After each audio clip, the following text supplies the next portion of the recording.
پھر اسی طرح ایک دفعہ نبی صلی اللہ علیہ وسلم مسجد نبوی میں تشریف لے گئے تو آپ ممبر کی سیڑھیوں پہ چڑھ رہے تھے. 3 سیڑھیاں تھی.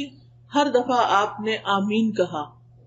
دوسری سیڑھی پہ قدم رکھا آمین کہا, تیسری پہ قدم رکھا تو آمین کہا. صحابہ نے پوچھا کہ ہمیں کوئی دعا تو سنائی نہیں دی گئی, آپ نے کس پہ آمین کہا؟ تو آپ نے فرمایا کہ میں جب پہلی سیڑھی پر قدم رکھ رہا تھا تو جبریل میرے پاس آئے اور جبریل نے آ کر مجھ سے کہا کہ جس نے رمضان کا مہینہ پایا اور پھر اس کی بخشش نہ ہو سکی تو اللہ تعالیٰ اس کو اپنی رحمت سے دور کر دے. تو میں نے کہا آمین. دعا جبریل مانگ رہے ہیں, آمین محمد صلی اللہ علیہ وسلم کہہ رہے ہیں.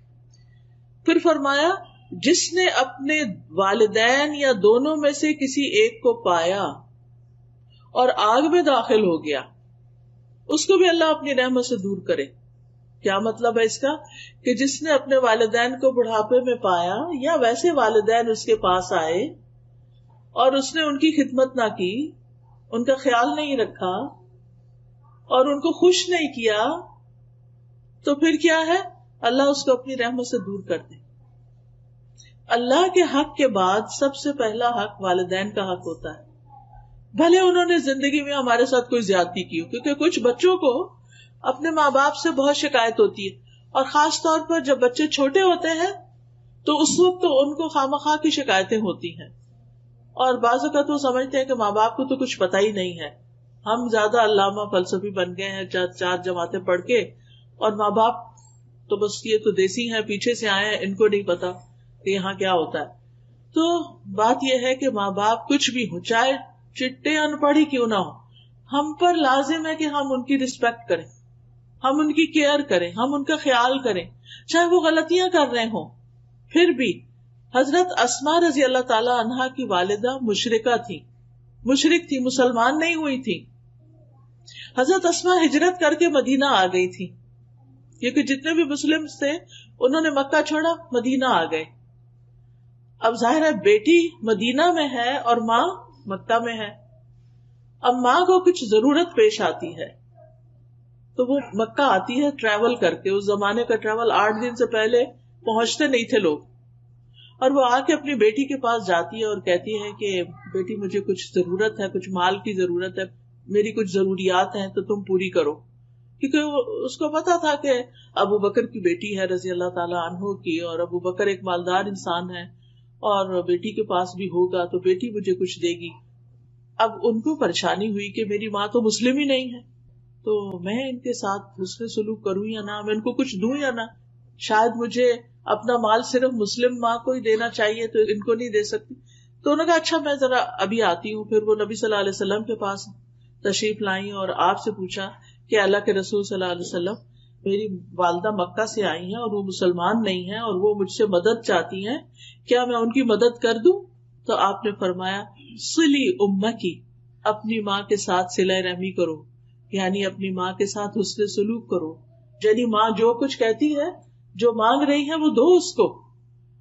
یعنی اگر ماں آپ کے خیال میں بہت گناہ گار ہے, اللہ نہ کرے کسی کی بھی ماں ہو, لیکن بعض لوگ ہوتے ہیں ان کو بڑے گلے شکوے ہوتے ہیں, ہماری ماں کا کیریکٹر ٹھیک نہیں, ہماری ماں یہ ایسی اور ویسی, روح کانپ اٹھتی ہے بعض اوقات لوگوں کی شکایتیں سن سن کے جو ان کو اپنی ماں سے ہوتی ہیں یا باپ سے ہوتی ہیں. بعض اوقات ماں اور باپ میں نہیں بنتی, آپس میں لڑائی ہو جاتی ہے, طلاق ہو جاتی ہے, کچھ بچے ماں کے بن جاتے ہیں, کچھ باپ کی طرف ہو جاتے ہیں, پھر وہ ان کو ایک دوسرے کو بلیم کرتے رہتے. یاد رکھیے ماں اور باپ کی لڑائی میں کبھی آپ کسی ایک کا فریق نہ بنے, کسی ایک کی پارٹی نہ بنے, آپ دونوں کی رسپیکٹ دیں. ٹھیک ہے ماں کا درجہ 3 گنا زیادہ ہے, لیکن اگر ماں کہتی ہے کہ باپ سے ملو ہی نہیں تو یہ اس کی بات غلط ہے. ٹھیک ہے جب تک آپ ماں کے پاس ہیں آپ کو سننی ہوگی بات, لیکن جب آپ انڈیپینڈنٹ ہو جائیں, الگ ہو جائیں, شادی ہو جائے, اپنے گھر والے ہو جائیں, تو باپ کو ضرور یاد کریں, باپ کے پاس جائیں. یہ ضروری نہیں کہ آپ ماں کو آ کے بتائیں ہم ہو کر آئے, ہم نے باپ کو یہ دیا, یہ باپ کے ساتھ ایسا کیا, کیونکہ اس سے اس کا دل خفا ہوگا. لیکن آپ کے اوپر اپنا جو فرض بنتا ہے باپ کی بھی دیکھ بھال کرنے کا, اس کو آپ پورا کریں. چاہے باپ نے آپ کو ڈس اون کر دیا, نکال دیا گھر سے, جو بھی کیا, اس کا وہ ذمہ دار خود ہے, وہ اللہ کو جواب دے گا. اس کے لیے بھی دعا کرے اللہ اس کو بخش دے. لیکن کہنے کا مطلب یہ ہے کہ والدین کی عزت، والدین کے ساتھ حسن سلوک ہمارے دین کا ایک حصہ ہے، اور ہم مسلمانوں کی شناخت ہے کہ وہ اپنے ماں باپ کو یاد رکھتے ہیں.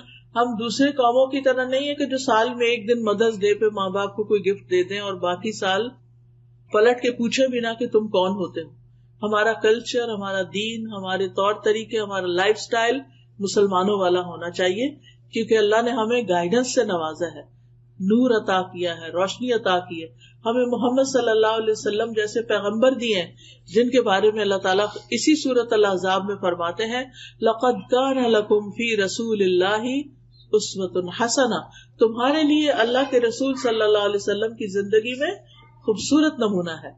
تو ہمیں تو اس نمونے کو اڈاپٹ کرنا ہے، ہمیں تو آپ کی تعلیمات کو دیکھنا ہے، ہمیں تو آپ کی سنتوں پر چلنا ہے، ہمیں تو آپ کی شفاعت حاصل کرنی ہے، ہمیں تو آپ پر درود بھیجنا ہے، ہمیں تو آپ کی سیرت پڑھنی ہے، ہمیں تو آپ کا ایسا امتی بننا ہے کہ جس پر آپ قیامت کے دن خوش ہو جائیں کہ یہ دیکھیں میرا امتی جس نے میرے بعد میرا کام آگے بڑھایا، لوگوں کو مسلمان کیا. ہمارے پیغمبر نے آ کر کیا کیا تھا دنیا میں؟ سب سے بڑا کام کون سا کیا تھا؟ لوگوں کو اللہ کی طرف بلایا تھا، اسلام کی طرف بلایا تھا، لوگوں کو جہنم سے بچایا تھا. آپ کا ٹائٹل بشیر اور نذیر تھا کہ آپ خوشخبری دینے والے بھی تھے اور ڈرانے والے بھی تھے. آپ نے لوگوں کو سب سے پہلے جو آپ پر وحی نازل ہوئی خاندان کو اکٹھا کیا، ان کو اسلام کے بارے میں بتایا، پھر بڑی بگر ایکسٹینڈیڈ فیملی اور باقی مکہ والوں کے لیے صفا پہاڑی پر چڑھ کر آپ نے لوگوں کو اسلام کی دعوت دی جس پر آپ کا چچا آپ کا بہت مخالف ہو گیا. تو ہمیں تو اس لیگیسی کو آگے لے کے چلنا ہے اور نبی صلی اللہ علیہ وسلم کے سچے پکے امتی بننا ہے کہ قیامت کے دن ہماری ملاقات ہو تو حوض کوثر پر ہم آپ کے ہاتھ سے پانی پینے والے ہیں، وہ پانی کہ جو شہد سے میٹھا، دودھ سے زیادہ سفید اور برف سے زیادہ ٹھنڈا ہے. آپ سوچیے کہ وہ کتنا لذیذ ہوگا، اور جو ایک دفعہ پیے گا اس کو پھر کبھی پیاس نہیں لگے گی. تو حشر کے میدان میں تو دھوپ بھی ہے اور گرمی بھی ہے اور پشیمانی بھی ہے اور خوف بھی ہے. وہاں پر ٹھنڈا سایہ کہاں ملے گا اور ٹھنڈا پانی کہاں ملے گا؟ نبی صلی اللہ علیہ وسلم کے پاس. لیکن آپ کے قریب کون ہوگا؟ آپ نے فرمایا جس کے اخلاق بہت اچھے ہوں گے اور جس کے اندر عاجزی اور انکساری ہوگی. آپ نے کہا کہ قیامت کے دن تم میں سے سب سے زیادہ جو لوگ میرے قریب ہوں گے وہ ہوں گے کہ جن کے اخلاق اچھے ہوں گے، اور الموتون اکنافہم، جن کے کندھے جھکے ہوں گے. مطلب یہ نہیں کہ ایسے اڑا کے چلے، مطلب یہ ہے کہ جن کے اندر عاجزی ہوگی. آپ دیکھیں کہ جب آپ کسی کو توجہ دیتے ہیں تو ایسے اپنے کندھے ہلکے سے جھکا لیتے ہیں. جب آپ کسی سے پیار لیتے ہیں یا آپ کسی کے ساتھ ملتے ہیں تو آپ اس کے طرف جھک جاتے ہیں، تو آپ کے کندھے آگے کو ہو جاتے ہیں. آپ کسی کی بات سنتے ہیں تو آپ اس کی طرف متوجہ ہوتے ہیں تو کندھے جھک جاتے ہیں. تو آپ نے کندھے جھکانے والے کی تعریف کی کہ وہ قریب ہوں گے قیامت کے دن میرے، یعنی جن کے اندر انسانوں کی ہمدردی ہوگی، انسانوں کے ساتھ اچھا سلوک کرتے ہوں گے، ان کا خیال رکھتے ہوں گے. اور اس کی ابتدا جو ہوتی ہے وہ اپنے گھر سے ہی ہوتی ہے کہ اپنے بہن بھائیوں کے ساتھ، اپنے رشتے داروں، اپنے والدین کے ساتھ، اپنے دوستوں کے ساتھ، جو بھی ہمارے ساتھ رہتے ہوں، سب سے پہلے حسن سلوک کے جو محتاج ہیں وہ وہی ہیں. ایک شخص آپ کے پاس آیا اور اس نے کہا کہ میں سب سے زیادہ اچھا سلوک کس کے ساتھ کروں؟ میرے حسن سلوک کا سب سے زیادہ مستحق کون ہے؟ آپ نے فرمایا امو کی، تمہاری ماں. وہ پھر سوال لے کر آیا، اس کے بعد کس سے اچھا سلوک کروں؟ فرمایا تمہاری ماں. اس نے پھر سوال کیا کہ سب سے زیادہ اچھے سلوک کا مستحق کون ہے، یعنی سب سے زیادہ میں نیکی کس کے ساتھ کروں، کس کا خیال سب سے زیادہ رکھوں؟ فرمایا تمہاری ماں. اس نے پھر سوال کیا کہ شاید اب مجھے کچھ اور پتا چلے، تو آپ نے فرمایا تمہارا باپ. تو باپ کی بھی عزت ہے، لیکن باپ کے مقابلے میں ماں کا مقام، عورت کا مقام اللہ کے رسول صلی اللہ علیہ وسلم نے بہت بڑھایا، اور اس انسان کو تعلیم دے کر ہم سب کو بھی سکھا دیا کہ ہمیں کیا کرنا ہے. کیونکہ ماں تکلیف زیادہ اٹھاتی ہے، ماں حمل اٹھاتی ہے، ماں پھر ولادت کی تکلیف اٹھاتی ہے، ماں دودھ پلاتی ہے، راتوں کو جاگتی ہے، تو پھر ہر سٹیپ کے حساب سے اس کا درجہ بھی بلند ہوتا چلا جاتا ہے. اور پھر تیسری دفعہ آپ صلی اللہ علیہ وسلم کے سامنے جبریل علیہ السلام نے دعا مانگی کہ جس کے سامنے آپ کا ذکر آئے اور وہ آپ پر درود نہ بھیجے، اللہ اس کو بھی اپنی رحمت سے دور کر دے. تو آپ نے فرمایا آمین. تو اس سے پتہ چلتا ہے کہ ہم میں سے ہر ایک کو خود سے بھی درود پڑھنا چاہیے، لیکن اگر کوئی پڑھ رہا ہو تو اس کے ساتھ ہمیں بھی یاد کرنا چاہیے نبی صلی اللہ علیہ وسلم کو، ہمیں بھی درود پڑھنا چاہیے.